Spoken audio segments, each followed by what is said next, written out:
Russia Ukraine യുദ്ധം ആരംഭിച്ചതിന് ശേഷം Ukraine കണ്ട ഏറ്റവും വലിയ ആക്രമണമാണ് ഇന്ന് റഷ്യ ഉക്രൈൻ തലസ്ഥാനത്ത് നടത്തിയിരിക്കുന്നത്. കീവിൽ ഹൈപ്പർസോണിക് ഭൂകമ്പം. റഷ്യൻ പ്രസിഡന്റ് വ്ളാഡിമിർ പുടിന്റെ നേരിട്ടുള്ള ഉത്തരവാദിത്വത്തോടെ ഉക്രൈൻ യുദ്ധം തുടങ്ങിയതിനു ശേഷമുള്ള ഏറ്റവും ശക്തമായ ആക്രമണം നടന്നിരിക്കുന്നു. സെലൻസ്കി പ്രതിസന്ധിയിലായിരിക്കുകയാണ്. നാറ്റോ ഉദ്യോഗസ്ഥരുടെ മൃതദേഹങ്ങൾ നീക്കം ചെയ്യാൻ പാടുപെടുന്ന പാശ്ചാത്യൻ ശക്തികൾ. 74 മിസൈലുകളും 500 കാമിക്കാസ് ഡ്രോണുകളും ഉപയോഗിച്ചാണ് ഇന്ന് ആക്രമണം നടന്നിരിക്കുന്നത്. നാറ്റോക്ക് കനത്ത തിരിച്ചടിയാണ് ഉണ്ടായിരിക്കുന്നത്.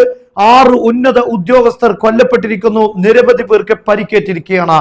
അതായത് യൂറോപ്യൻ രാഷ്ട്രങ്ങളുടെ തലവന്മാർ നിശ്ചയിച്ച വലിയ സൈനിക ഉദ്യോഗസ്ഥർ താമസിച്ചിരുന്ന ഹോട്ടലുകൾക്ക് നേരെയാണ് ഇപ്പോൾ റഷ്യ ആക്രമണം നടത്തിയിരിക്കുന്നത്.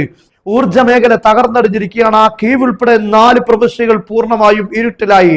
മെട്രോ, വൈദ്യുതി, ഗതാഗതം തുടങ്ങിയവ സ്തംഭിച്ചിരിക്കുകയാണ്. കീവിലെ city hotel, residence, premier palace എന്നീ ഹോട്ടലുകളെ ലക്ഷ്യമാക്കി നടന്ന കൃത്യമായ ആക്രമണത്തിൽ നാറ്റോയുടെ പ്രധാന കമാൻഡർമാരും ഉദ്യോഗസ്ഥരുമാണ് കൊല്ലപ്പെട്ടിരിക്കുന്നത്.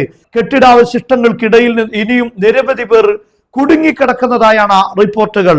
യുക്രൈന്റെ സൈനിക ഉൽപാദന കേന്ദ്രങ്ങൾ റഷ്യ പൂർണ്ണമായും തകർത്തിരിക്കുകയാണ്.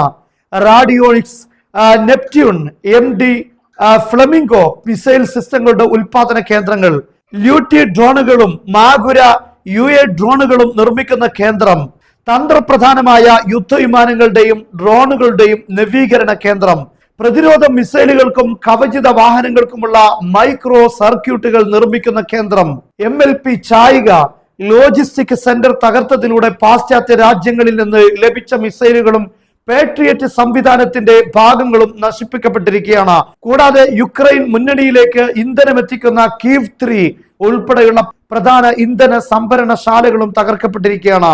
കീവിനും പരിസരത്തുമുള്ള ഗ്യാസ് വിതരണ കേന്ദ്രങ്ങളും തകർന്നടിഞ്ഞു. കീവിന് പുറമെ യുക്രൈന്റെ പ്രധാനപ്പെട്ട പല ഖാർക്കിവ് അടക്കമുള്ള പ്രധാനപ്പെട്ട പല സിറ്റികൾക്ക് നേരെയും ആക്രമണം നടത്തിയിരിക്കുകയാണ്.